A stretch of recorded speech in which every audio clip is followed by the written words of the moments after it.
Welcome back for day 3 training. I'm so excited and grateful you stayed till day 3. If you learn how to catch your stress from day 2 and how to get calm in a very fast way, what if we can just keep it calm instead of get reactive and stress out most of the time? Stress is not just about avoiding the problem. It's impossible, right? So how can we create a daily habit that keeps our nervous system down before the stress sneak in? Pick one practice yesterday and make you feel calm. Find the one that work for you the best and do it every single day. Either it's breathing, stretching, focus on one sensation, vibrate, shake it off. Find one work for you the most and try 7 days a week and track it down on your journal and see what it changed after 7 days. Does it stick to you or you need to switch to a different method? You can switch to a different method after 7 days and compare. Find one work for you the best and create a little habit. You do that every single day.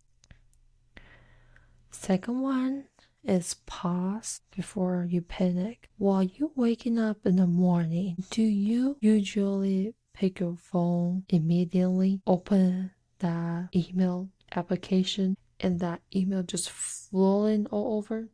Or it might be just a notification on your phone, just like waterfall, and you immediately feeling overwhelmed. What the heck is going on today? So before we are getting to that point, I would suggest you to pause for a second, focus on your breathing,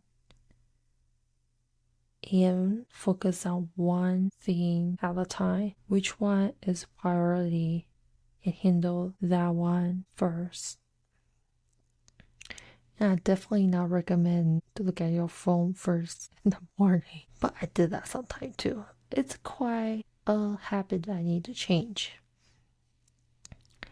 Number 3 is create a stress-free zone. How is that going to work? Well, there's a couple different ways. If you at work, you can bring an infuser with essential oil like tea tree or lavender and put it on your desk. I know the people give you stress cannot just say don't come to your desk, but every time you turn that machine on, just imagine yourself with that little bubble of the place with the stress-free zone. While you come back from the work, you're home, you can try to take a hot bath with Epsom salt or just go out to a porch or balcony, find your little herbal tea. If you don't like tea, maybe find some other non-alcohol drinks to just calm you and soothe you down. Find a spot you are generally can feel safe and relaxed. Choose one stress-reducing habit is committed to try for the week and comment in the below, see what you choose and let me know how it goes. So how do you feel now? Do you feel lighter or do you feel a small shift in your body knowing you can handle much better with stress? But here's the thing, stress are sneaky, I know. It kept coming back in a different way. And that's why I create an Inner Flow membership, a space where you can get ongoing support, simple stress reducing tools, and a community of people on the same journey. It's like having a toolbox when you're getting overwhelmed, so you don't need to figure out this alone.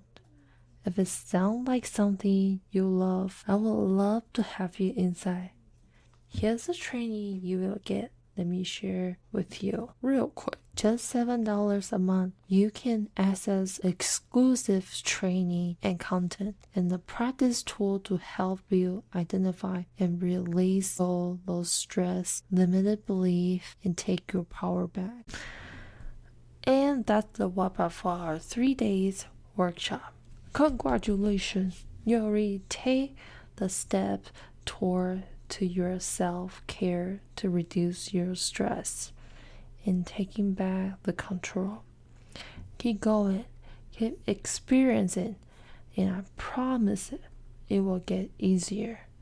I'm so grateful you hang out with me in the past 3 days, and I can't wait to see your self-growth journey. And I hope this helped. If you had any more questions, feel free to DM me on Instagram with Ruby Chen, or just leave in a comment below and I'll try to get back to you as soon as possible. And you have a fantastic day.